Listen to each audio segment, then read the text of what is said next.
Bueno, la idea es terminar la presentación que quedó así como truncada de la vez pasada. No tengo muchísimo más para agregar, pero bueno, por lo menos quería concluir la idea. Para eso voy a retomar un poquito de las cosas principales que dije la vez pasada y poder continuar con la exposición. Bueno, voy a tomar como las ideas principales de lo que expuse en la presentación anterior. La primera idea que quise transmitir era que Foucault, a pesar de que fue calificado como un teórico del poder por muchos de sus discípulos, era en verdad un teórico del sujeto. Eso era lo primero que propuse. Bueno, les recomiendo de vuelta el texto El sujeto y el poder, que si lo googlean está en PDF, lo pueden descargar, que ahí se trabaja justamente ese tema. La segunda idea, siempre con el objetivo de poder articular finalmente las obras de Foucault con la de Lacan, ¿no? La segunda idea era que la enseñanza de Foucault, sí, de un modo bastante grosero, podía dividirse como en tres etapas, y que las primeras dos etapas, que eran la arqueología del saber y la genealogía del poder, así las nombré, podían pensarse como las teorizaciones de Foucault sobre los procesos de sujeción, en el sentido de que él se dedicó a estudiar los dispositivos de saber y de poder que producían determinado tipo de sujeto, pero como sujetado, ¿no? Para decirlo así rápidamente. Establece, si se quiere, un diagnóstico de cómo es el sujeto contemporáneo, y justamente tratando de atacar esta idea que ahora voy a retomar. Y en lo que podría llamarse la tercera etapa, que es la estética o ética de la existencia, que es en los años 80, podría pensarse que Foucault pasa de un diagnóstico a tratar de pensar, si se quiere, ¿no? A tratar de pensar una alternativa a los procedimientos o a los dispositivos de sujeción, en lo que él llama las prácticas de subjetivación, que la va a buscar a la antigüedad. Y la búsqueda de la antigüedad, después aparentemente Foucault va a avanzar con el cristianismo, pero se muere. De todas formas, está escrito el tomo 4 de Historia de la Sexualidad, que no está publicado, porque Foucault no lo quiso publicar, pero que se va a publicar, creo que en 15 o 20 años, no sé cómo es el asunto ahí, que parece que hay una especie de cláusula, que cuando termina la cláusula lo publican en el libro, así que está, no sé, la gente está esperando. Porque en estos tres seminarios, estos tres cursos que Foucault da en los años 80, en realidad son 4, lo que pasa es que uno no está publicado, y donde se pone finalmente a estudiar las prácticas de subjetivación, entendida como la historia de las relaciones entre el sujeto y la verdad, es en la hermenéutica del sujeto, del año 81, pero el curso anterior se llama El sujeto y la verdad, y empieza a trabajar estos planteos. Aparentemente, lo digo porque no lo leí, no leí. Los que están publicados son la hermenéutica del sujeto, el gobierno de sí y de los otros, y el coraje de la verdad. Bueno, en esos tres libros agarro toma historia antigua, va desde el siglo V a.C., yo decía, hasta el siglo V después de Cristo, era su idea, y toma algunas cuestiones de cristianismo, pero no hace un desarrollo metódico, ¿no? Y riguroso, sino que va tirando ideas sueltas. Bien, esa es la otra idea, ¿no?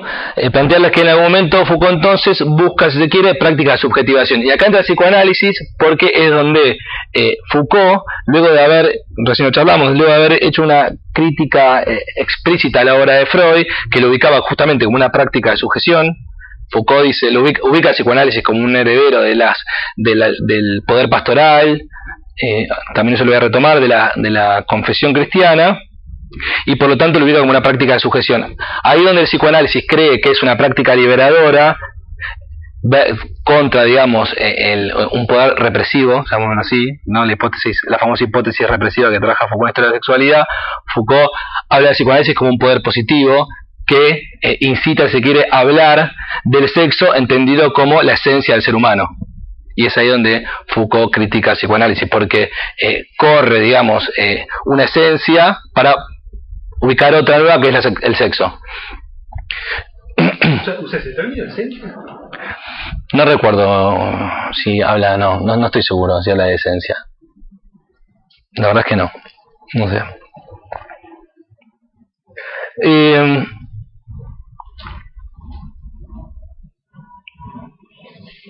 Bueno, y le decía entonces que el punto donde Foucault y Lacan podían unirse, donde podía pensarse que había una empresa común entre ambos autores, es a partir de lo que podríamos llamar la deconstrucción del sujeto moderno. La deconstrucción del sujeto moderno. Estas son las características que yo, digamos, que me parecen que son fundamentales del sujeto moderno, que es fuente de origen del pensamiento, yoico consciente, reflexivo, idéntico a sí mismo, poseedor de una interioridad y ahistórico. Entonces, me parece que el punto donde Foucault y Lacan se unen es en la deconstrucción de cada uno de estos puntos. Es decir, Foucault y Lacan proponen invertir y dar vuelta a cada una de estas características. Y el punto en donde explícitamente quedan, si se quiere relacionados los dos, es a partir de la obra de Freud, el concepto de inconsciente. El concepto de inconsciente. Recuerdan que la vez pasada les trajo unas citas para decirles que Foucault decía que Lacan fue el autor que terminó de explicitar bien qué significaba el inconsciente en la obra de Freud. Porque uno podría decir, si Freud produce de algún modo un ataque al sujeto moderno, solamente lo hace en este punto. Es decir, en el punto de la conciencia. Pero todos los demás, si se quiere, características del sujeto moderno quedan intactas con Freud. No solamente intactas, sino que algunas de ellas reforzadas. Sino, por ejemplo, la idea de interioridad, la idea de que es histórico, la idea de que es origen del pensamiento. Es decir, en algún modo Freud, a partir de la noción inconsciente, produce, si se quiere, él dice, ¿no?, un descentramiento del sujeto, pero es un descentramiento de algún modo ambiguo, porque refuerza otras características, que son las que finalmente Foucault va a criticar y que Lacan de algún modo también va a criticar, no explícitamente, pero pone todas estas cuestiones pone todos estos ítems en cuestión. La idea de que el sujeto es origen del pensamiento, la idea de que es idéntico a sí mismo, la idea de que posee una interioridad y por supuesto que también que sea histórico.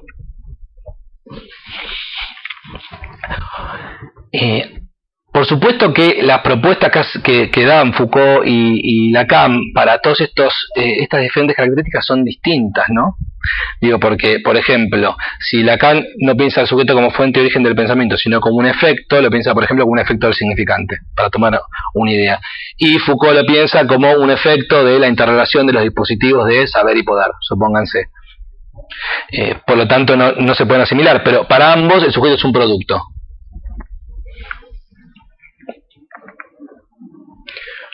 Foucault también critica la idea de interioridad y habla de un pensamiento del afuera, ¿no?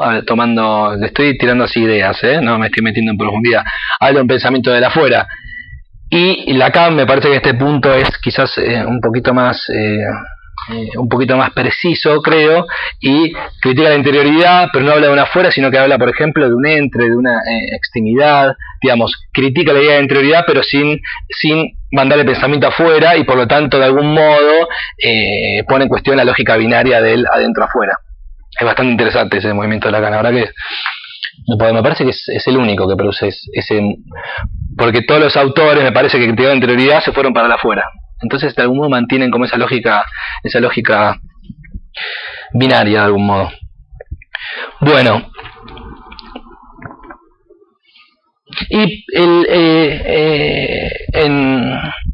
tomando como pregunta el lugar del psicoanálisis en la historia de la relación del sujeto y la verdad que plantea Foucault, les empecé a comentar que Foucault, la hipótesis principal de Foucault era que en esta historia había dos grandes principios. Uno era el principio de la inquietud de sí, y el otro era el principio del conocer a ti mismo. Y lo que dice Foucault, lo digo muy brevemente, es que hubo una inversión, que en la antigüedad el principio rector era el de la inquietud de sí, y a partir de la modernidad el principio rector fue el conócete a ti mismo, y se produjo si se quiere, una desaparición de la inquietud de sí. Si en la antigüedad el conócete a ti mismo era solamente uno de los vectores para poder producir la inquietud de sí, en la modernidad el conócete a ti mismo es el fin último, digamos.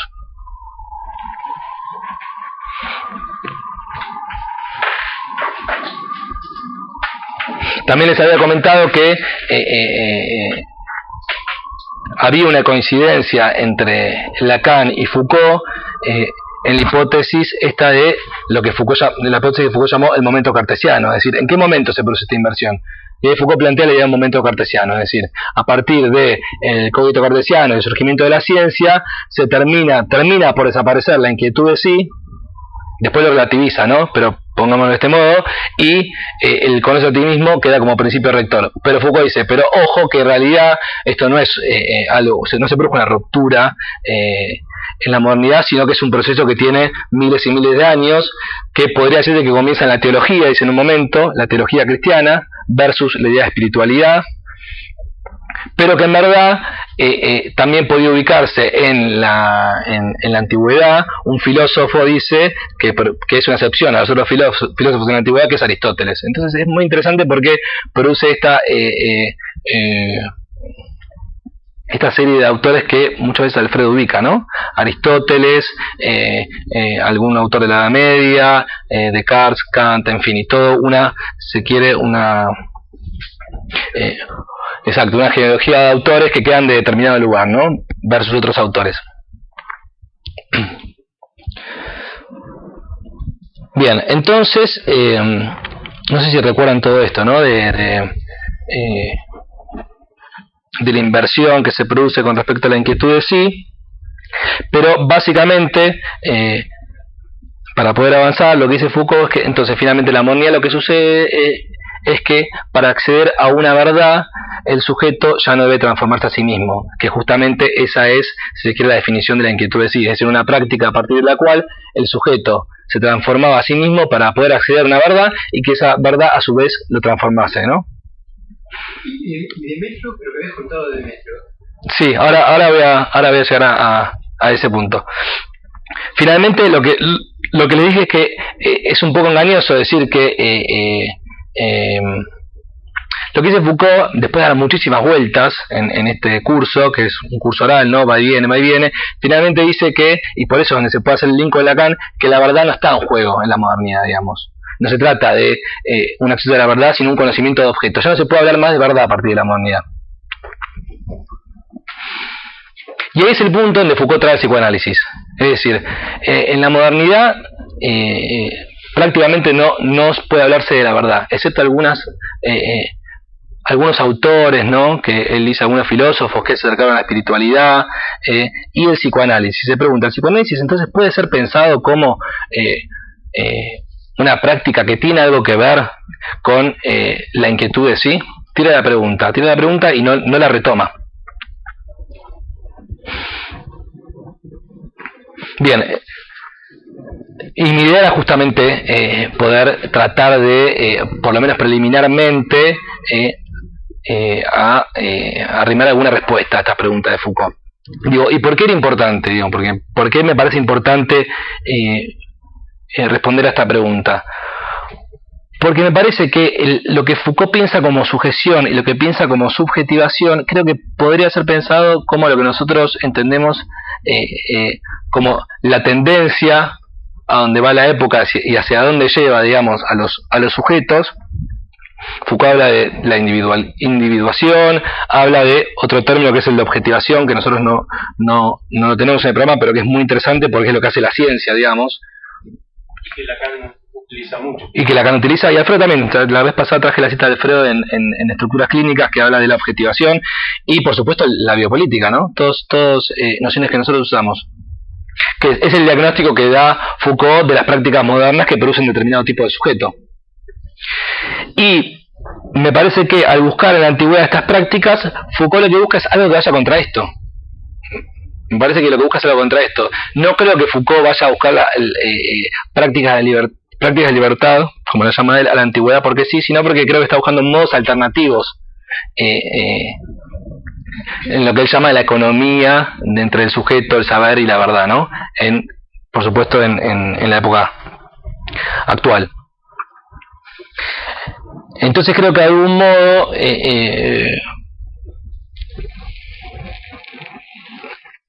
cuando leía estos libros me pareció que Foucault estaba, no sé cómo decirlo, estaba como bastante cercana a alguna de nuestras hipótesis, y principalmente porque lo que yo extraje como los criterios, digamos, para poder pensar si el psicoanálisis es o no, vamos a llamarlo así, una especie de heredero o algo que entra en la lógica de las prácticas de inquietud de sí, los criterios me parece que son los que nosotros planteamos como lo más importante para pensar el psicoanálisis.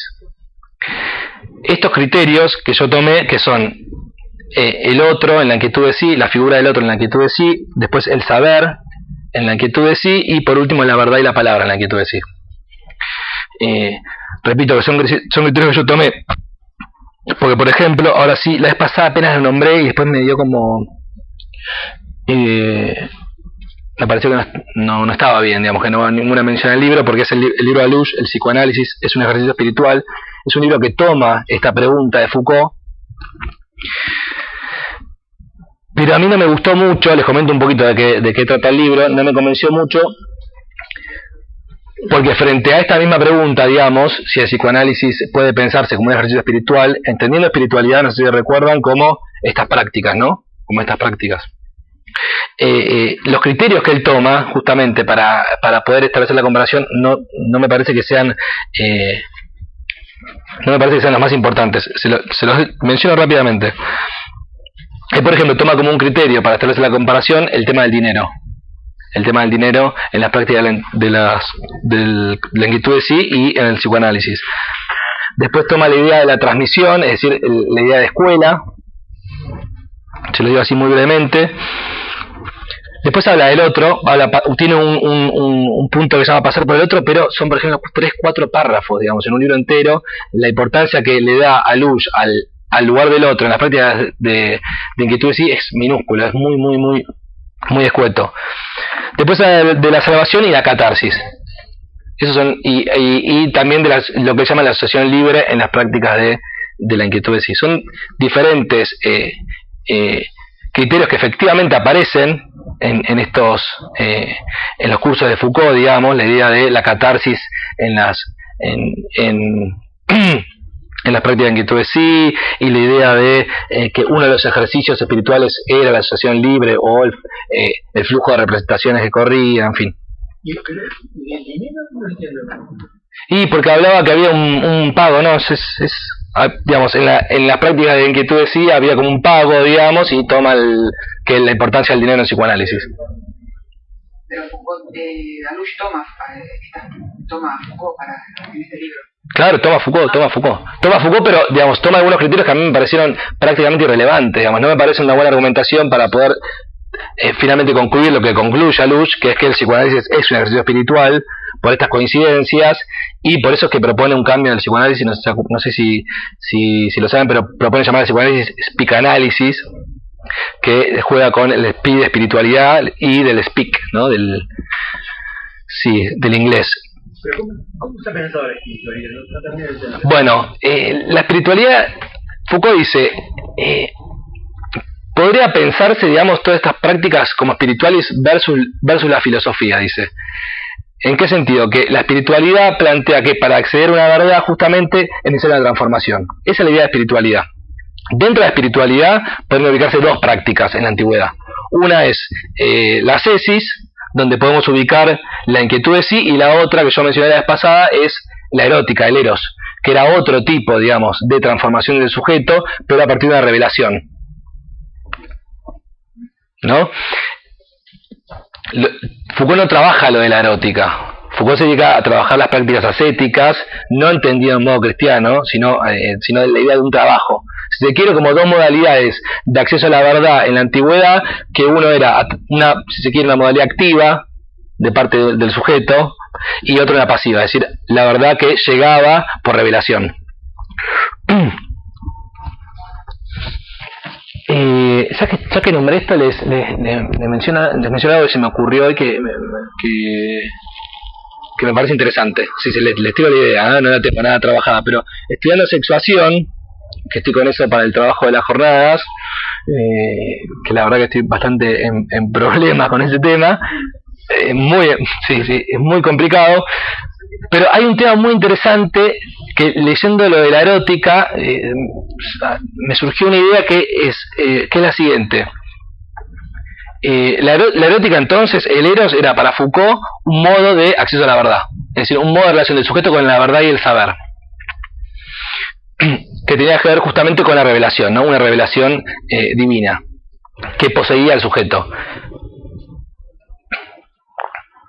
Bien, ¿con qué hice el link? Que me parece, no tengo ni idea, pero para pensarlo, con la idea del gozo femenino. ¿En qué sentido? Que para poder corrernos, digamos, del gozo femenino como un atributo de un cuerpo de mujer, entendido como ausencia de falo, para decirlo rápidamente, pensar el goce femenino como un modo de acceso a la verdad, porque Lacan lo relaciona con la mística, el goce femenino. Es el ejemplo que da, es la mística. Y la mística, de algún modo, es la recuperación de un tipo de relación con la verdad que tiene que ver con la erótica. Es decir, hace poquito, leyendo un texto sobre misticismo, planteaba que el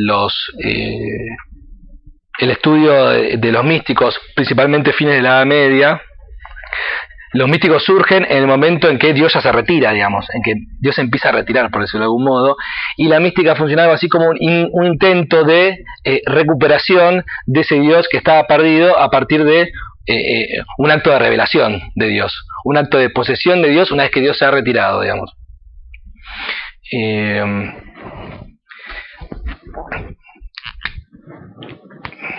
Les te lo digo así nomás, ¿no? Pero si se puede pensar se los escribo así nomás porque no estoy simplemente uniendo letras, no sé muy bien a dónde va todo esto, pero si el eros podría pensarse así, digamos, la erótica podría pensarse como la revelación de una verdad por parte de Dios al sujeto, como un acto de posesión, donde se revelaba una verdad. Lacan ubica el goce femenino en esta lógica, ¿no? Que es muy interesante. Que es esta, que podría pensarse, lo tiro, habría que estudiarlo, pero que podría pensarse como un acto de recuperación de verdad una vez que Dios ya está retirado, digamos, una vez que Dios ya no es el Dios completo, digamos, una vez que tenemos el otro barrado. En fin, se me ocurrió eso, se lo digo, después lo voy a ver si quizá me engancho con el tema, porque me pareció interesante. Me pareció interesante ¿para qué? Para abordar el goce femenino, que Lacan lo escribe de este modo, para pensarlo de otro modo, que no tenga que ver justamente con algún atributo del cuerpo con el cuerpo femenino. Bien, me fui. Está bien. Bueno, entonces, los criterios eran estos tres. Y yo quiero avanzar rápidamente en estos criterios para poder finalmente ver si se puede pensar el psicoanálisis como una práctica de inquietud de sí. El primero era el lugar del otro. Yo la vez pasada ya había mencionado algo sobre esto.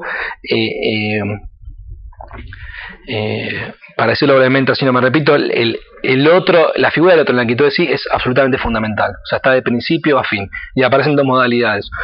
Como medio para producir esta transformación del sujeto para que acceda a la verdad, es decir, siempre había un otro en este proceso de transformación, que hay un montón de figuras distintas, la figura del amigo, del maestro, del corresponsal en las cartas, un montón de figuras, pero siempre había necesario un otro, nunca el individuo solo podía producir esta transformación. Y por último, como fin, porque lo que dice Foucault, si ustedes creen que las prácticas de inquietudes sí tiene que ver con una especie de repliegue narcisista, con una práctica egoísta, esto no se puede pensar bajo ningún punto de vista, porque las prácticas de inquietudes sí tenían como fin y Foucault le dice de este modo, intensificar el lazo social, las relaciones sociales. Estaban pensadas, si se quiere, para el sí mismo y para el otro, indefectiblemente. Yo había tomado el ejemplo de Marco Aurelio, que me parecía muy interesante porque él hablaba de el fin de la inquietud de sí como engrandecer el alma, pero que finalmente, investigando un poco más sobre qué significaba engrandecer el alma para Marco Aurelio, él lo entendía como un modo de encontrar la verdadera adecuación a la razón general del mundo, digamos, de las cosas, el verdadero lugar del sujeto en relación con lo que lo rodea, dice. O sea, por lo tanto no se trata de un fin que tenga que ver con ser más autónomo, más independiente, sino justamente poder ubicarse en la razón del mundo. Y para ello, dice Marco Aurelio, no sé si Marco Aurelio dice Foucault con respecto a Marco Aurelio, es necesario producir, que se produzca, que se disuelva la individualidad, dice.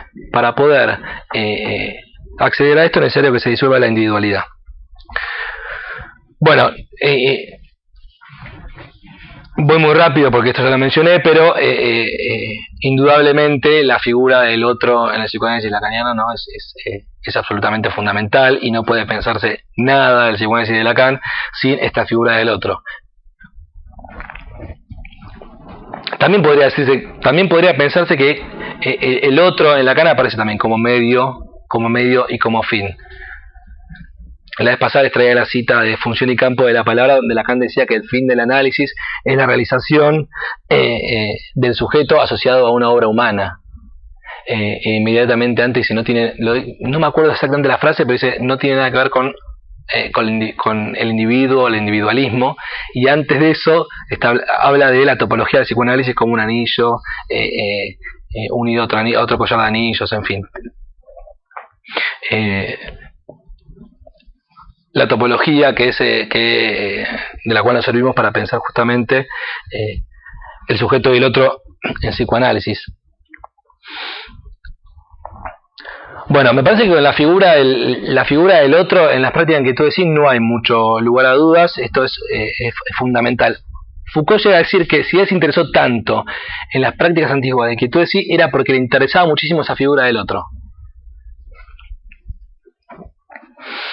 Bien. Bueno, y ahora sí donde me quedé la vez pasada, que era el otro ítem, que es el ítem del saber en las prácticas de inquietud de sí. Y lo que les había mencionado es que estas prácticas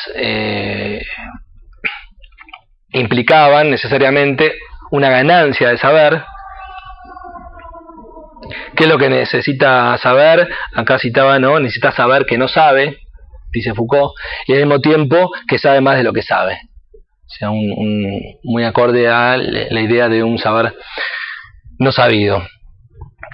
Bueno, Foucault toma Platón, toma un montón de autores, finalmente se pregunta qué tipo de saber es el que hay que adquirir, porque uno podría decir, bueno, una ganancia de saber hay en todas las prácticas, uno podría mencionar, pero ¿qué tipo de saber? Bueno, un saber sobre sí mismo, y acá es donde nos metíamos en el brete sobre qué significaba ese sí mismo. Y para empezar a deslindar un poquito esta noción de sí mismo, me parecía que era un buen modo arrancar con justamente de qué tipo de saber se trataba, ¿no? De qué tipo de saber sobre sí mismo se trata. Y para eso tomé a Demetrio, de la escuela cínica. Entonces, ¿qué decía Demetrio con respecto al saber adquirir en estas prácticas? Él decía que había como conocimientos, esto también lo mencioné, útiles y conocimientos inútiles. Y que los conocimientos inútiles eran aquellos que tenían como fruto el descubrimiento en sí mismo. El descubrimiento en sí mismo. Conocimientos que no tocaban la existencia del sujeto, dice. Y da un par de ejemplos, ¿no? Y menciona la causa de la gemelidad, cómo se producen las ilusiones ópticas, cómo se producen los maremotos. Da estos ejemplos. Estos son conocimientos inútiles. Y los conocimientos útiles son los que producen justamente una transformación en la existencia del sujeto. Y da otros ejemplos. A mí lo que me parecía importante extraer de acá era que en ningún momento ni en Demetrio ni en otros autores, la división de saberes se producía entre saberes sobre el exterior y saberes sobre el interior, es decir, saberes sobre lo que sobre el mundo y saberes sobre sí mismo, entendido como el yo.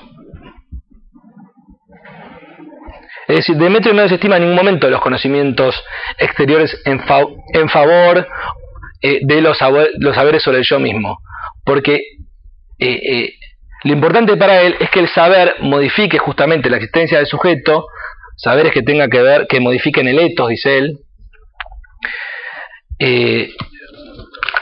Pero este saber que puede producir una transformación sobre el sí mismo no tiene nada que ver con lo que nosotros entenderíamos como un saber sobre el yo o una mirada al mundo interior. Y para eso les traigo una cita que es muy clara, de Foucault. Dice, para Demetrio, ¿no? Nunca se trata de otra cosa que del mundo, dice. Nunca se trata de otra cosa que de los otros. Nunca se trata de otra cosa de lo que nos rodea, dice. Con la salvedad simplemente de que hay que saberlos de otra manera. ¿No importa? Demetrio habla de otra modalidad del saber, un modo de saber relacional. El saber podrá y deberá desplegarse en el campo de la relación entre todas esas cosas y uno mismo. Entonces, finalmente, el fin del saber en Demetrio, y creo que Foucault lo extiende, digamos, para otros autores antiguos, es un saber, los saberes importantes son los saberes que modifican el etos, es decir, que producen una modificación de sí mismo, y esos saberes que modifican el sí mismo son saberes relacionales. Es decir, son saberes que responden, si se quiere, justamente al lugar del sujeto en referencia a los otros, a las cosas, al mundo. Es un saber relacional, así lo llama Foucault.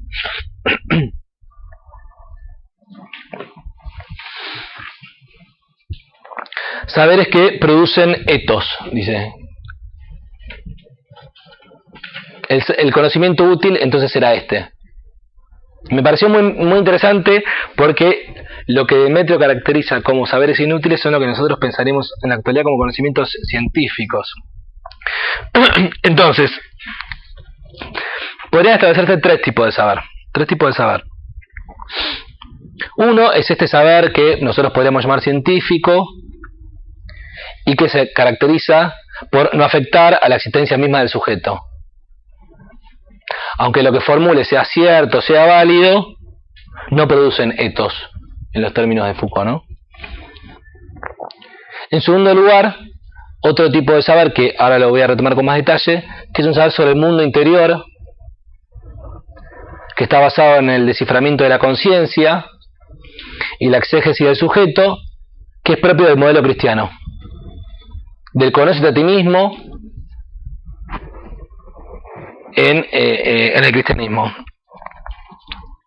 que tiene como procedimiento a la confesión y como fin a la renuncia de sí mismo.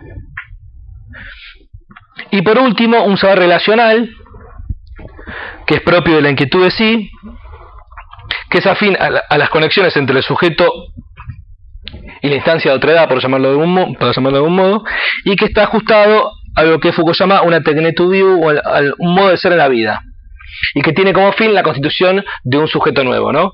Que es lo que podemos llamar de algún modo subjetivación.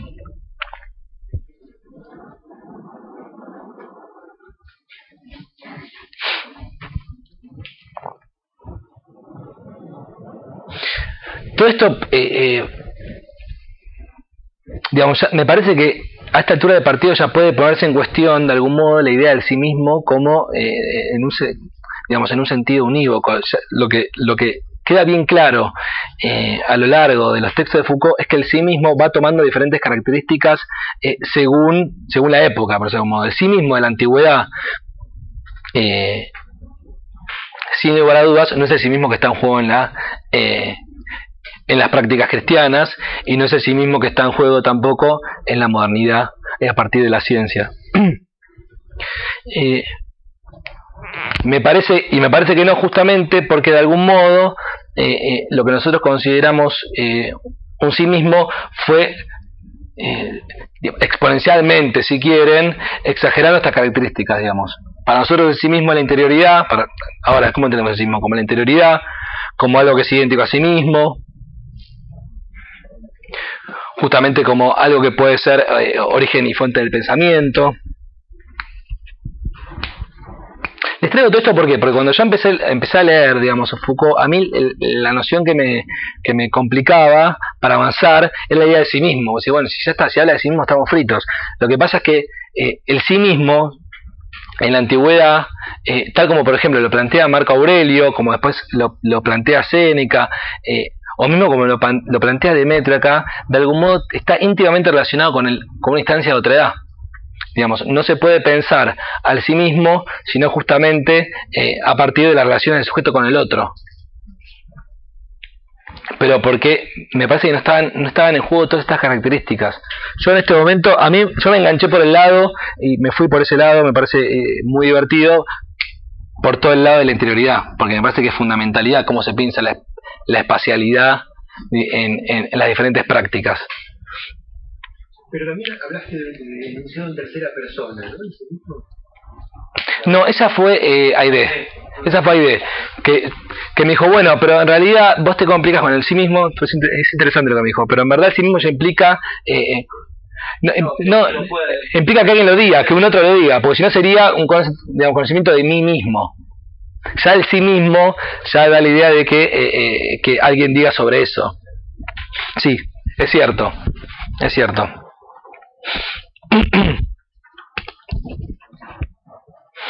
Bueno,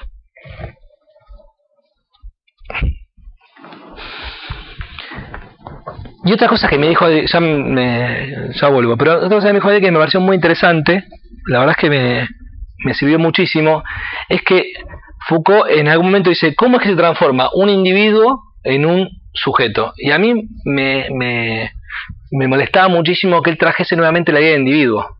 Me molestaba mucho porque finalmente como retomaba con el concepto que siempre criticaba. Lo que pasa es que claro, lo que no me di cuenta y creo que ahora lo pienso, que cuando Foucault habla de individuo a un sujeto es porque, claro, Foucault no dice que no hay individuos, Foucault dice que hay individuos. Lo que pasa es que el individuo no es algo dado, tal como lo puede entender la modernidad, sino justamente es un producto de ciertos dispositivos. Entonces uno diría, no es que no hay individuos, hay individuos, lo que pasa es que tenemos que entender al individuo como un producto, digamos, como un producto para Foucault de, bueno, en fin, del saber, el poder. Entonces, uno podría decir que acá, ¿no? Pensando, esta es la tendencia de las prácticas contemporáneas y esto es lo que plantea Foucault y lo que nosotros podríamos llegar a plantear, o sea, lo que se empieza por un individuo, ¿no? Se empieza por esto. Y lo que se puede producir es a lo que él llama sujeto. No sé si se entiende mucho esto que acabo de decir, pero...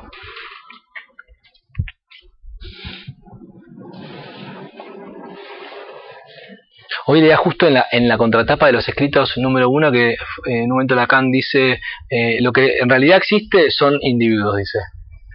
En la entrevista que me mandó Ricardo hace poco, hice un extracto de esa entrevista en el 70 y pico.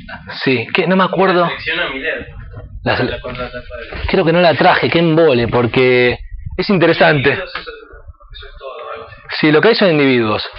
Y después hoy leyendo eso dije, bueno, pero quizás no está mal esa idea, digamos, la idea de pensar que justamente lo que hay, vamos a decir así, lo que llega a un análisis son individuos. Porque llega a eso, ¿no? Pero bueno, lo que nosotros tratamos de producir es justamente una transformación, si quiere. Igual ahora lo voy a retomar esto. Bueno, entonces, tomé esto del cristianismo porque Foucault lo que hace justamente a lo largo de toda su obra, esto también lo hablábamos antes, es criticar el psicoanálisis freudiano por ubicarlo como heredero de las prácticas confesionales cristianas. No, lo estoy haciendo yo, pero cuando Foucault habla, a lo largo... Es que a lo largo de toda la obra Foucault le da el psicoanálisis, sin lugar a dudas, exceptuando algunos lugarcitos donde él rescata algunas cuestiones, pero siempre habla de un tipo de psicoanálisis. Y ahora justamente voy a tomar los ítems que creo que toma Foucault para criticar a Freud. Ahora, pero cuando busca una práctica de subjetivación, plantea un psicoanálisis, pero no nombra a Freud, nombra a Lacan. Dice, si hay autores que están pensando las relaciones entre el sujeto y la verdad, y por lo tanto están pensando el problema de la espiritualidad, somos tres, yo, Heidegger y Lacan. Yo de Lacan no entiendo nada, dice, pero bueno, los psicoanalistas deberían tener coraje, y es muy interesante, y meterse con este problema, porque el psicoanálisis se está transformando en psicología. Eso está en las primeras páginas de la hermenéutica del sujeto, es muy interesante. Bueno, entonces, sobre el cristianismo. Foucault dice que es uno de los principales procesos de la técnica, ¿no? de la confesión, uno de los principales procesos de individualización en la historia de Occidente. Dice que era una técnica basada en el decir veraz, en un decir verdadero, pero que buscaba la confesión justamente de una verdad, pero una verdad que era inherente a quien hablaba. Una verdad que se cree que venía adosada a la persona que venía a confesarse. Diferencia drástica con las prácticas de inquietud de sí, que ahora voy a tomar en este ítem, que es la verdad en las prácticas de inquietud de sí. Por lo pronto, en la confesión, la verdad era inherente a quien hablaba. Y además, dice Foucault, en la confesión, el sujeto que habla coincide con el sujeto del enunciado, digamos. Es una práctica del decir donde yo habla sobre yo. Esto es muy interesante también, porque nosotros a veces hablamos de qué habla la gente en psicoanálisis. ¿Habla sobre uno mismo o habla sobre el otro? O habla sobre los otros, digamos. Una alumna en la facultad tomando un caso me decía, bueno, pero ¿por qué tanto hablar del padre, de la madre? ¿Por qué no hablamos de la paciente? Me decía, está esta idea, no de que uno va a hablar sobre uno, pero entendido como yo. Entonces, esta práctica, donde coincide el sujeto del enunciado, el sujeto de enunciación con el sujeto del enunciado, un discurso de uno mismo sobre uno mismo, que tenía como fin justamente liberar los deseos más oscuros, las pasiones, el mal que habitaba y corrompía a quien iba a confesarse, y que por lo tanto tenía como fin una renuncia, y por supuesto una instancia de otredad, pero que tenía como objetivo juzgar, perdonar. Sí. En alguno de esos puntos me parecía, en alguno de esos puntos me resultaba difícil dejar por fuera algo que vos me parece que mencionaste del lado de las prácticas de subjetivación, que es la catarsis. Sí. Me parecía más acorde a estos últimos puntos que señalabas del lado de las prácticas de sujeción que de subjetivación. Sí. Yo creo que me parece que de algún modo pueden quedar de este lado, pero creo que lo fundamental para pensar si la catarsis queda acá o queda acá es, por ejemplo, pensar qué tipo de saber se busca con la catarsis y dónde está, le voy a decir de este modo, dónde está la verdad en la catarsis. ¿Se entiende? Me parece que uno puede hablar de una catarsis de sujeción y una catarsis de subjetivación, para decirlo de algún modo. Foucault lo que dice, el psicoanálisis es una práctica catártica, pero del lado de la sujeción porque incita a hablar a partir de un poder positivo al hombre sobre el sexo, como si el sexo fuese la explicación, para decirlo rápidamente, universal sobre el sufrimiento humano, la sexualidad.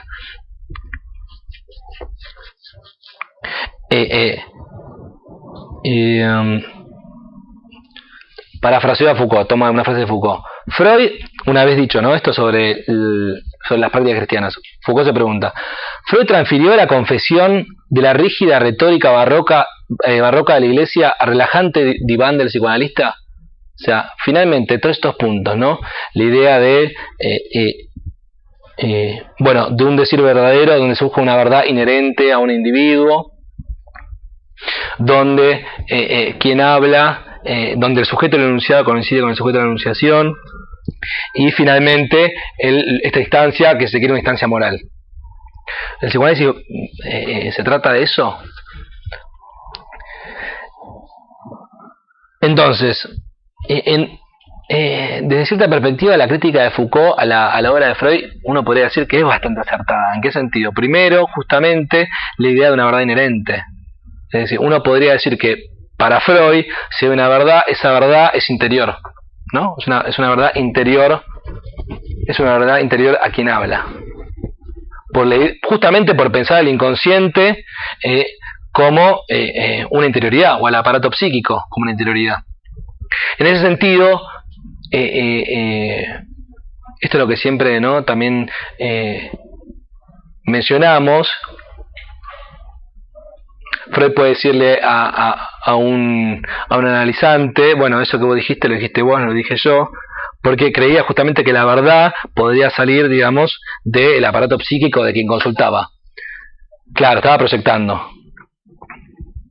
Y también la crítica que le hace Foucault a Freud son todas las hipótesis, que también se le hace de Deleuze, que también se le hace de Derrida, también se le hace de Lacan, todas las hipótesis universalistas de Freud.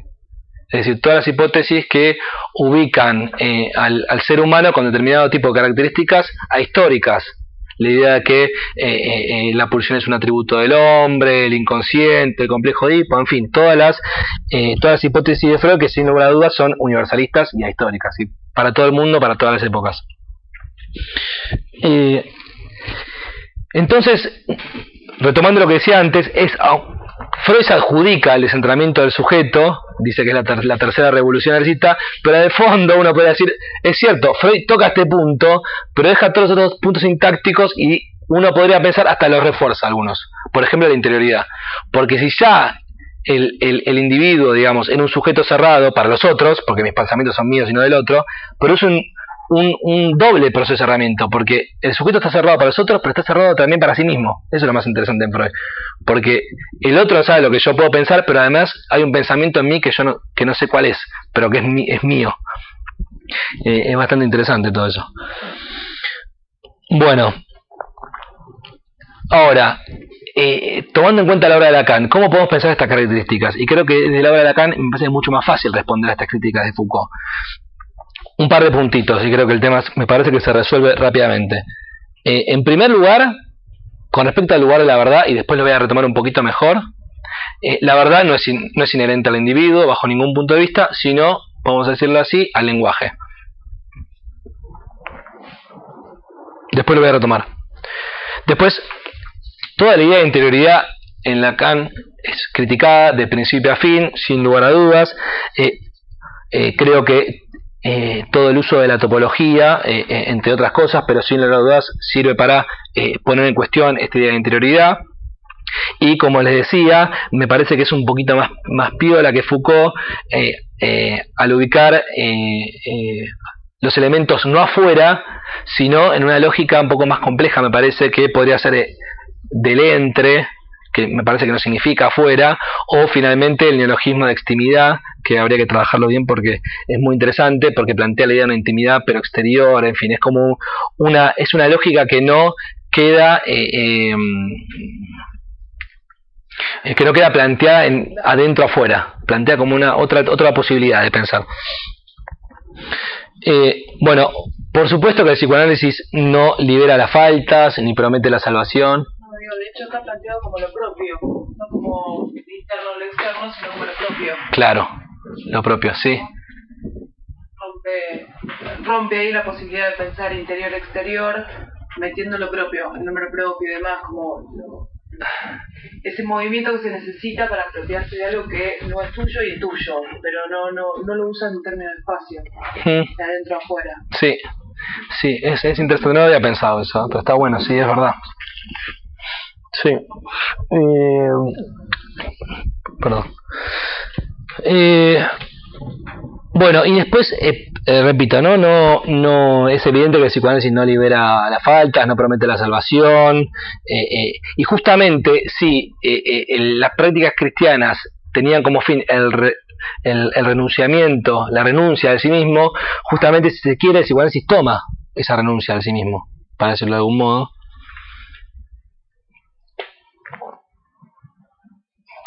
para producir una inversión en esa posición. Alfredo plantea en la neurosis como una posición sufriente relacionada con el sacrificio, con la renuncia del hablancer al asumir como propia las fallas del otro. Es muy interesante porque me parece que esa posición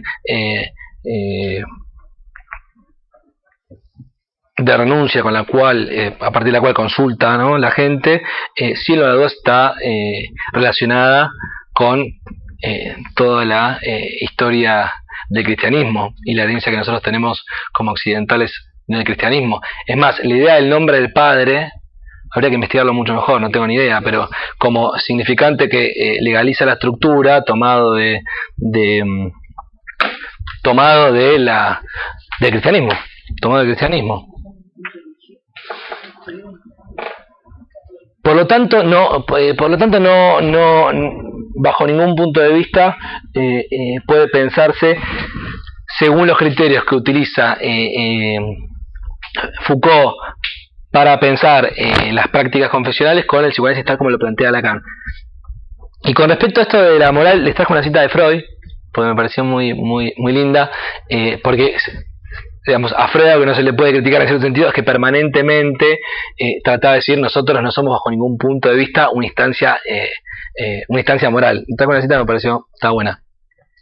Freud dice: del celo con que yo me defiendo del reproche de que en la cura analítica se alentaría a los neuróticos a gozar de la vida, es muy interesante, porque en vez de defenderse porque el psicoanalista funcionaría como prohibidor, sino como una especie de liberador, o que transformaría a sus pacientes en gente libertina, ¿no?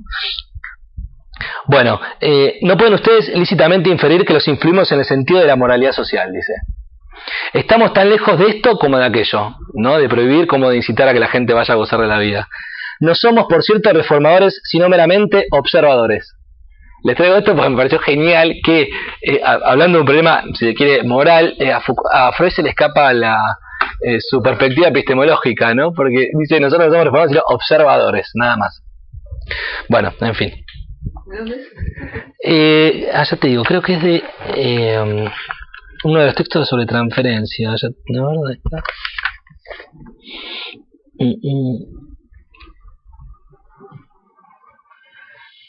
Sí, en la conferencia 27, la transferencia.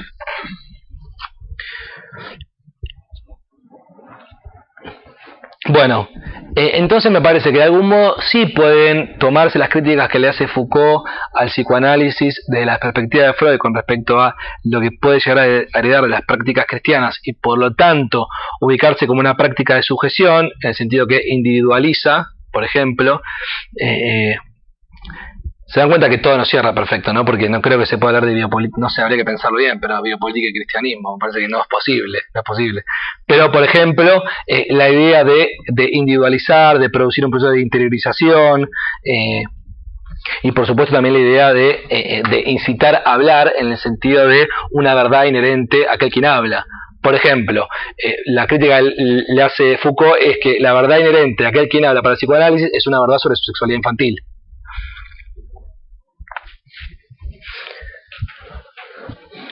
Bueno, entonces, y por último, el criterio para poder pensar esta relación entre las prácticas de inquietud de sí y el psicoanálisis pensado por Lacan, están las nociones de palabra y verdad.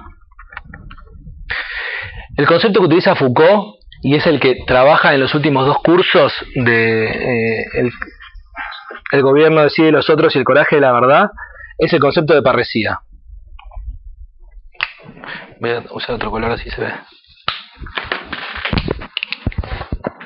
No, sí. Que se escriba así.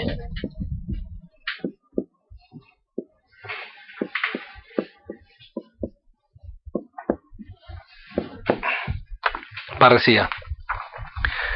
La parresía es el modo privilegiado, dice Foucault, de acceso a la verdad en las prácticas de inquietud de sí. Y se podría traducir como un decir verdadero, como una palabra verdadera.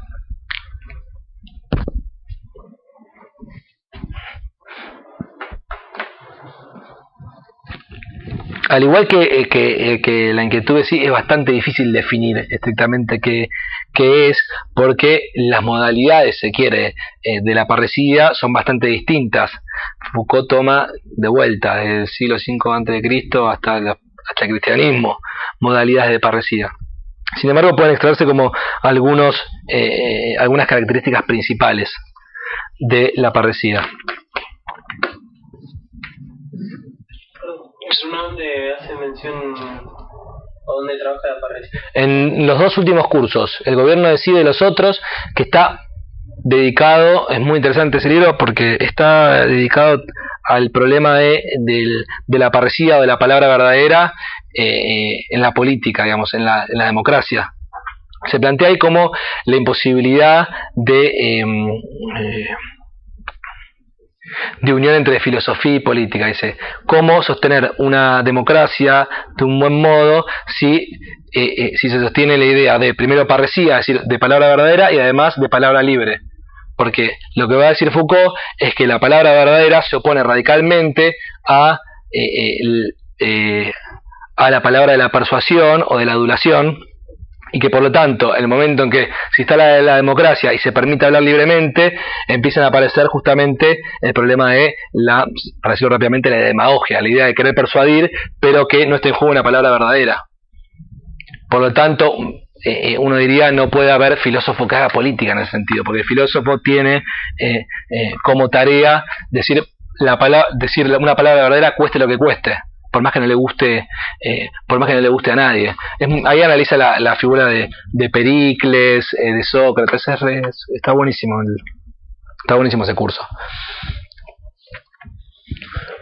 Bueno, las características entonces son, la primera es que debe considerarse una palabra verdadera por aquel que la expresa, es decir, debe creer en la autenticidad de lo que dice. Esa es una de las características, el que la expresa debe creer en la autenticidad de lo que dice. En segundo lugar, dice Foucault, implica un riesgo, y de allí la idea de coraje de la verdad. ¿Por qué? Porque la palabra verdadera tiene como característica no saber cuáles son los efectos que va a tener en el otro.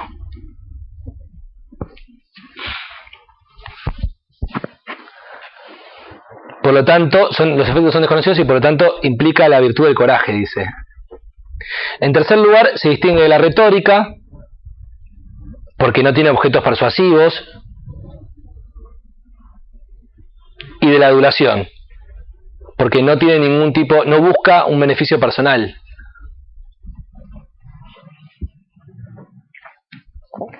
Y la última característica es que la parresía, justamente, lo que produce es una modificación en el etos.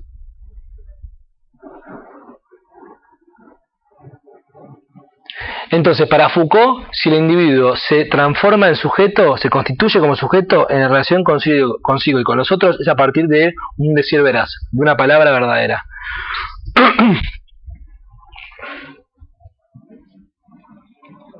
Por fuera de estas características que mencioné, que las quería mencionar porque estaban ahí y no quería eludirlas, lo que me parece más, por más que uno podría decir, bueno, la idea de los efectos desconocidos, en fin, podría ser una comparación, lo más importante es dónde se realiza esa palabra. ¿Dónde se realiza esa palabra como verdad? Eso es lo que me parece lo más fundamental. Entonces, la pregunta sería, ¿cuál es el lugar de la verdad a partir de un decir veraz, de un decir, ¿no? De una palabra? Entonces, si en la confesión la verdad era inherente justamente a quien hablaba, en las prácticas antiguas y en el concepto de parresía, lo voy a decir de este modo, la verdad se desplaza. Es decir, la verdad no es inherente a nadie. Cito a Foucault: se pasará de un sentido del concepto de parresía que la sitúa como obligación por parte del maestro de decir lo que es verdad al discípulo, al de la obligación por parte del discípulo de decir lo que es real del sí mismo al maestro. Dice esto Foucault. Pero ¿por qué, digamos? ¿Por qué puede producirse ese desplazamiento? ¿Por qué puede ser que a veces diga la verdad el maestro, a veces diga la verdad el discípulo? A diferencia de la confesión, que la verdad solamente la podía decir quien la llevaba consigo mismo, ¿no? Que era el confesante, que la llevaba adentro. ¿Por qué? Porque lo interesante justamente acá es que la verdad pierde el vínculo esencial con un individuo para situarse en el orden mismo del logos o del discurso. Ya no es importante quién lo diga, y esto aparece claro en Foucault, sino que eso se diga. Lo importante es que eso se diga, no importa quién lo diga. Cito: no es necesario que el conocimiento de la verdad se dé por anticipado a quien va a hablar, sino que es preciso, antes bien, que la verdad sea una función constante y permanente del discurso. Toma a Platón, Foucault, para esto, y la noción de logos étimos.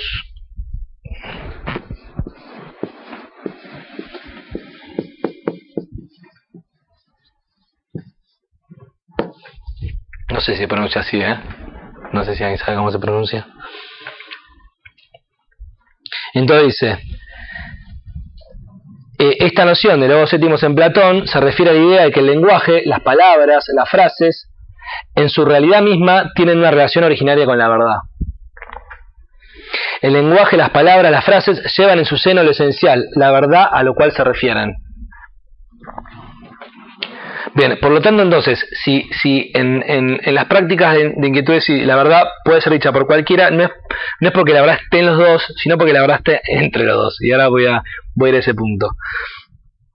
En un momento, para trabajar este tema, Foucault toma una tragedia de Eurípides, que es la de Ión. No sé si alguno la leyó, está buenísima.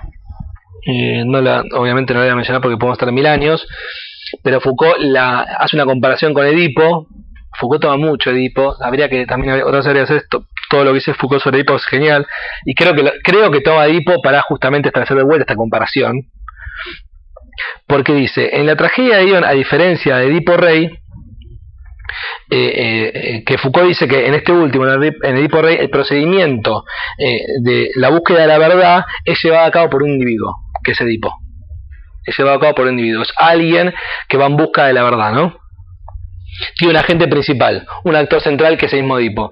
Pero lo que manifiesta esta tragedia, el Ión, es que la verdad sale a la luz, dice, por fragmentos sucesivos, y Foucault dice, a pesar de todo el mundo.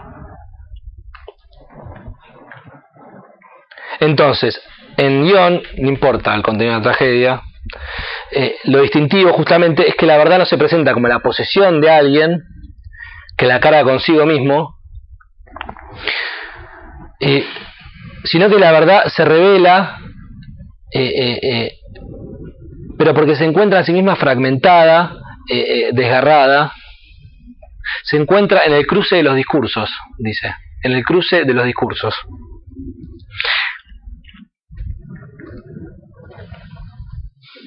Cito Foucault. En el caso de Ión tenemos una pluralidad de personajes que se enfrentan unos con otros a partir de sus pasiones, dice.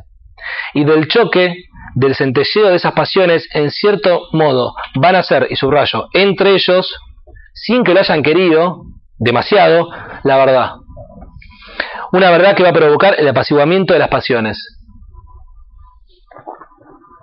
Entonces, la idea, la relación entre palabra y verdad en las prácticas de la inquietud sí se plantea como una verdad ligada al discurso, digamos, que no posee nadie, sino que se va a revelar en el cruce de los discursos,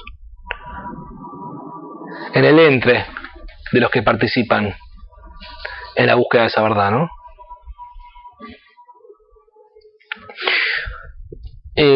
Bueno, y desde este punto de vista me parece que es muy afín a el concepto de verdad con el cual se trabaja en psicoanálisis, ¿no? A diferencia de, como podría pensarse en la obra de Freud, como una verdad inherente a quien habla, el psicoanálisis lacaniano plantea una verdad que no existe ningún ser, podríamos decir, sino que se constituye justo entre los hablanceres, se podría pensar, y se constituye a través de la palabra. Pero aquí me parece que lo importante, y finalmente para ir terminando con estos 3 ítems, para que pueda, digamos, no toda palabra es una palabra verdadera, sino que para que pueda surgir una palabra verdadera, es necesario justamente una transformación. Y esta transformación es la transformación, lo voy a plantear así, del yo al eso. Digamos, para que pueda haber una palabra verdadera en psicoanálisis, lo que tiene que producirse es la disolución de las identificaciones imaginarias, ¿no? Así lo plantea Lacan, creo. Lacan dice que sostiene los egos coaptados entre sí. La identificación imaginaria que mantiene a los egos captados entre sí.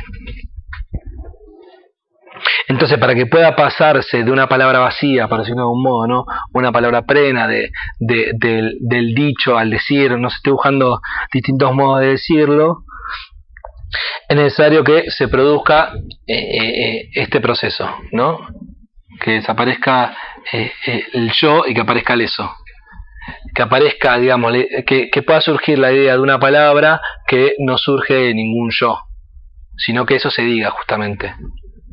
No importa quién habla, sino que eso se diga.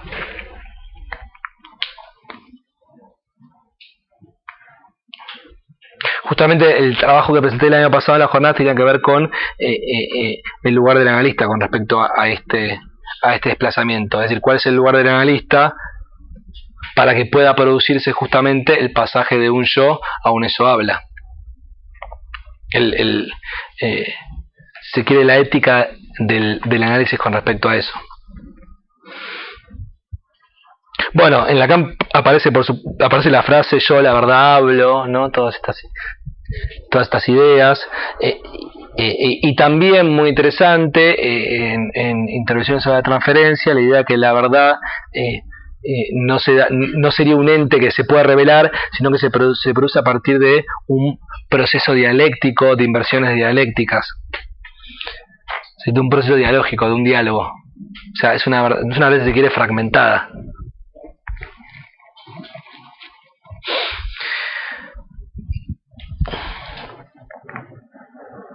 Y bueno, además está decir que para el psicoanálisis el modo de acceso a la verdad es a través de la palabra, ¿no? Bueno, ahora cito a Lacan para poder enganchar con la última parte, con la conclusión. Dice Lacan: si la verdad que buscamos es una verdad liberadora, es una libertad que vamos a buscar en un punto de ocultamiento de nuestro sujeto, es una verdad particular. Esta cita está en el seminario de la ética del psicoanálisis. ¿Por qué tomo esta cita? Justamente porque el término complejo, en realidad es una vuelta retórica, no tiene ningún tipo de peso argumentativo esa cita, pero lo que va a decir Foucault, y acá donde quizás nos podemos llegar a meter en problemas, es que las prácticas de inquietud de sí son prácticas de libertad. Por lo tanto, uno podría preguntarse, ¿entonces el psicoanálisis es una práctica de libertad? Cosa que es muy compleja. ¿Por qué? En verdad, porque en toda la obra de Lacan, excepto en algunos lugares específicos, me parece por ejemplo en esta cita, pero si Lacan trabaja la noción de libertad es para hacer una crítica de la idea de libertad. Porque la libertad aparece ligada justamente a este sujeto, porque este sujeto, además de tener estas características, tiene determinado tipo de atributos, por decirlo de algún modo, que es un sujeto autónomo, responsable y que tiene como fin, digamos, ser libre, ¿no? Exactamente, claro. Justamente Foucault trae una noción de libertad que se opone a, llamarlo de algún modo, una noción humanista de lo que podría ser la libertad. Claro, moderna. Entonces, práctica de libertad. Ahí Foucault tiene un mini debate con él, dice, ¿no? Yo no tengo ni idea, con Hegel, que según dice Foucault, Hegel decía que la libertad en la antigüedad no tenía importancia, para Foucault sí tenía importancia la idea de libertad, siempre y cuando, y justamente acá viene el tema, no entendamos a la libertad como la independencia, como un libre arbitrio, como la emancipación frente a un otro omnipotente. O sea, solo puede entenderse la idea de la libertad en las prácticas de inquietud de sí si nos desprendemos justamente de la concepción esencialista del hombre, que Foucault dice que justamente el hombre en algún momento va a morir, ¿no? Por eso hubo tantos enredos con la noción de la muerte del hombre en Foucault, que finalmente se terminó entendiendo como que Foucault plantea la muerte del sujeto, y bueno, todo un embrollo tremendo. Lo que dice Foucault es bastante interesante, dice, lo voy a citar porque quiero que se entienda bien. Dice: el riesgo del término libertad radica en vincularlo a la idea de que existe una naturaleza o un fondo humano que se ha encontrado, tras algunos procesos históricos, alienado o aprisionado por mecanismos de represión. Por lo tanto, dice, el problema no es tanto, el problema no es que uno piense que hay sujetos o pueblos oprimidos, ¿no?, por un otro, porque efectivamente los hay, dice Foucault, no es que no los haya. Lo complicado es creer que esa liberación, y acá viene el término que puede oponerse a libertad, que es liberación.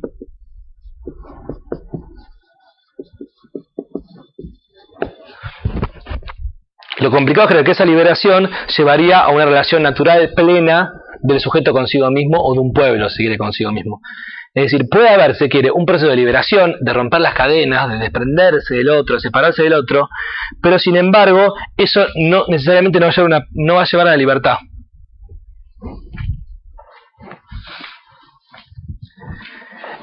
Entonces, ¿cómo es pensar la libertad para Foucault a partir de las prácticas de inquietud de sí?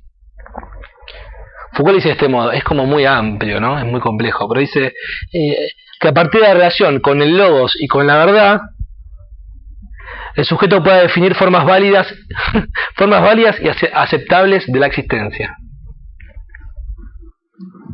Y toma a Séneca, y esto es muy interesante, dice: si la concepción moderna de la libertad quedó absolutamente ligada con la liberación, la independencia, la separación del sujeto con respecto al otro, en la antigüedad ser libre es no ser esclavo de sí mismo, que es justamente lo que estuvimos desarrollando un poquito a lo largo del trabajo. Ser libre no es separarse del otro, sino justamente, si se quiere, meterse de otro modo en las relaciones del sujeto con una instancia de autoridad, por decirlo de algún modo, las relaciones del sujeto con el mundo, con los otros, y este saber relacional del cual hablamos. Entonces, ser libre es salirse de sí mismo para ubicarse en el sistema general del universo y poder ver nuestra parte en el todo.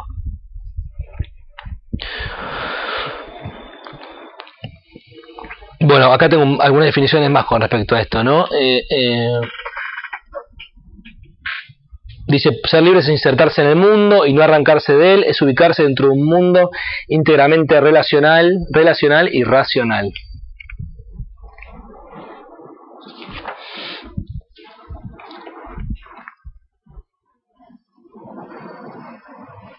Me parece que que Lacan no trabaja con esta noción de libertad.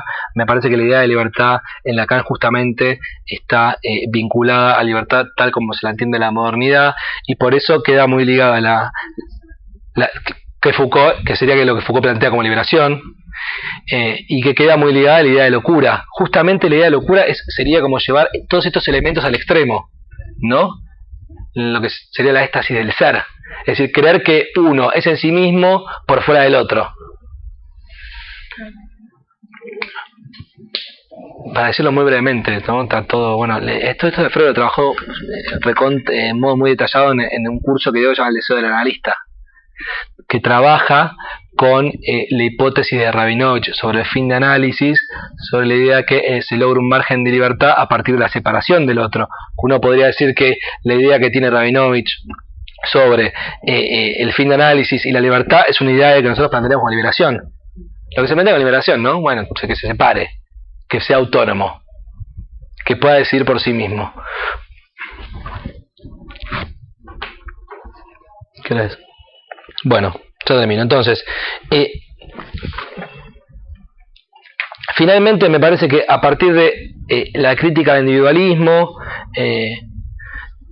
el uso de la noción de sujeto ligado a la instancia de otredad, el tipo de saber con el cual el tipo de saber que se plantea en las prácticas antiguas y en el psicoanálisis, el modo de acceso a la verdad a partir de la parresía, creo que puede, al menos preliminarmente, pensarse al psicoanálisis tal como lo entiende Lacan, ligado de algún modo a las prácticas antiguas del cuidado de sí.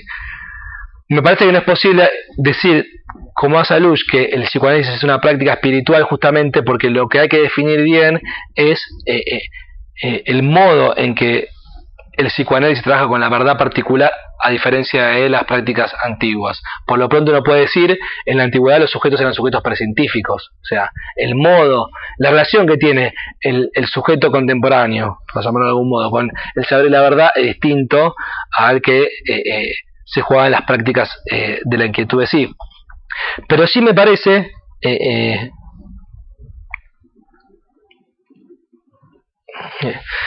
a ver, creo que sí puede pensar que el psicoanálisis plantea, tal como dice Foucault, una transformación, es decir, para acceder a la verdad, una transformación, y creo que la transformación, me parece a mí que el psicoanálisis puede pensarse de este modo. Digo, para que pueda haber verdad en el psicoanálisis tiene que haber una transformación en quien consulta. Tiene que poder desprenderse de algún modo, lo voy a decir así, lo voy a decir como brutalmente, seguramente haya que ser un poco más riguroso con los términos, pero tiene que de algún modo desvanecerse la idea de yo, de individuo, de que lo que me sucede por algo que yo hago o algo que yo pienso en mi propia interioridad.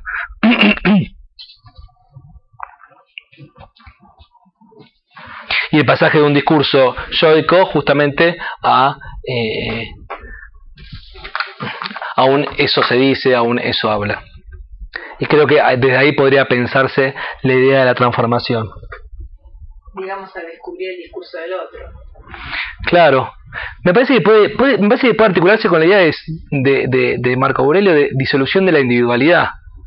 Para que haya un acceso a una verdad tal como la pensamos en psicoanálisis, tiene que haber una disolución de la individualidad. Lo que sí uno puede decir como diferencia fundamental justamente entre el psicoanálisis y las prácticas antiguas es que el saber en psicoanálisis se adquiere de un modo racional, ¿no? Un modo racional. Es decir, no se trata de la ganancia de un saber científico en psicoanálisis, uno podría decir. No se trata de un saber científico el que uno adquiere, pero sí es un saber que tiene que ver con la ciencia. Porque para acceder a ese saber implica un proceso racional. Y creo que ahí sí hay un punto que la introducción de la ciencia hizo necesario para una práctica como el psicoanálisis. Y eso es lo que nos distingue justamente de la, no sé, de la magia, ¿no? De la religión.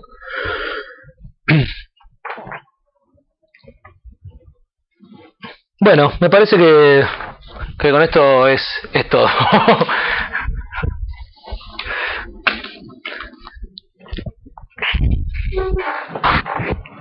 Estoy olvidando de nada. Bueno, no sé si alguien quiere decir algo. No sé si entendí bien, recién decías algo sobre la verdad particular y ahí donde me perdí. Si desde el psicoanálisis trabajaríamos con verdad particular porque es, digamos, lo que quedó de la verdad después de la ciencia. Por eso no entendí bien a qué te referías, si era eso. Perdí lo que dijiste, por eso. ¿A lo último de todo? ¿O Sí, algo de la verdad particular. Sí, no me acuerdo bien qué dije, pero sí. Claro, pero sí creo que. La diferencia de la antigüedad, ¿no? No, la idea del saber estaba diciendo, digo que a diferencia, creo que de la antigüedad y por la introducción de la ciencia, en el psicoanálisis se trabaja con la idea de un saber, pero que, digamos, ¿sabes? En el cual se avanza de un modo racional, no sé cómo decirlo. Digo, esto es el ejemplo que pone Alfredo en el libro, digamos. A diferencia de la magia también trabaja con la verdad. Pero tiene una explicación racional con respecto a ese saber. El ejemplo de Alfredo es, uno va a una bruja o un brujo y para curar un síntoma de enuresis se ponga un ladrillo bajo la cama y, digamos, sobre por qué eso funciona, digamos, por qué eso tiene efectos, si es que los tiene, porque puede tenerlos, de una explicación racional sobre eso. Si el psicoanálisis logra acceder a una verdad, es a partir de un proceso de saber, pero al cual en el cual se desplaza racionalmente, no sé bien cómo. Pero en el caso de la curandera o del brujo, del mago, en el caso de la magia, ¿estaría en juego la palabra verdadera? Me parece que está en juego la noción de verdad. ¿Pero desde esta ligado a la palabra? Me parece que ahí habría que hacer una diferencia. Sí, no. O sugestión. No sé si la diferencia no podría establecerse ahí, en que, digamos, respecto de la magia. No sé si tanto porque es racional o no racional. Digo, no sé si en las prácticas de inquietudes sí, digamos, se procedería no racionalmente. Bueno, es complicado porque en muchos casos se habla de, en las prácticas de inquietudes sí, como un proceso racional, es un proceso racional también. Pero habría por eso, es un tema de investigar, no lo tengo claro, pero hay que ver cómo influye justamente la aparición del discurso científico en una práctica que recupera algo como la verdad particular, pero ya metido en un discurso científico. ¿Se entiende de dónde voy, no? Sí, ¿sabes por qué te decía? Porque a mí me acordé en un momento cuando hablabas de...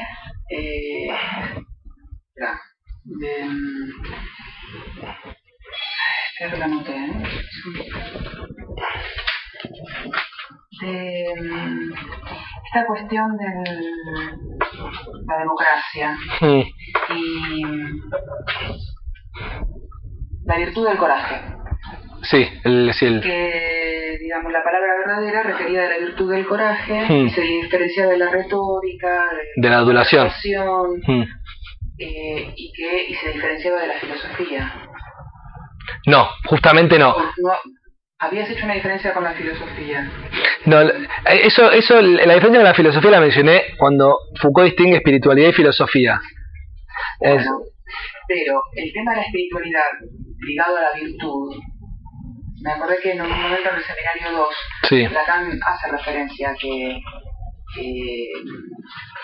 creo que en el Menón lo que se trataba era de demostrar que no había una episteme de la virtud, ¿no? Como si no hubiera un saber científico respecto de las virtudes, ¿no? O sea que no podrías hacer, como no había diferencia quizás en ese momento entre lo que hoy sería filosofía y ciencia, habría que ver si nos está refiriendo también a un discurso sofístico respecto de cómo gobernar o cómo... ¿no? Quizás también tendría que ver con eso, de si... No lo tengo muy claro, pero habría que ver si con el discurso científico, digamos, en la antigüedad no podría haber quedado pegado con un discurso que podría sugestionar o persuadir. Sí, la verdad es que no... Posiciona a esta palabra verdadera que aparece desde otro lugar. Sí. Que no necesariamente tendría que ser magia ni racional. Sí. Yo tomé lo de la magia básicamente por el momento en que en la ciencia de la verdad Lacan justamente toma otras prácticas que tienen relación con la verdad, pero que se distingue del psicoanálisis, y creo, ¿no?, que se distingue del psicoanálisis por justamente el modo en que se accede a esa verdad de un modo racional. Es decir, el psicoanálisis tiene que dar cuenta del por qué dice lo que dice, ¿no? Me parece que era en ese sentido lo tomaban. Yo no sé si las prácticas de las antiguas no estaban. Me parece que sí había una cuestión de racionalidad. Lo que pasa es que estoy seguro que no había, era justamente esta relación que tiene el sujeto contemporáneo con la verdad, que lo que Lacan plantea es que justamente la verdad, a partir del discurso científico de cogito parcial, está forcluida, y por lo tanto lo que hay es, se quiere, una recuperación de una verdad particular. Sí. Pero bueno, habría que pensarlo mejor, ¿no? Son temas así como muy difíciles.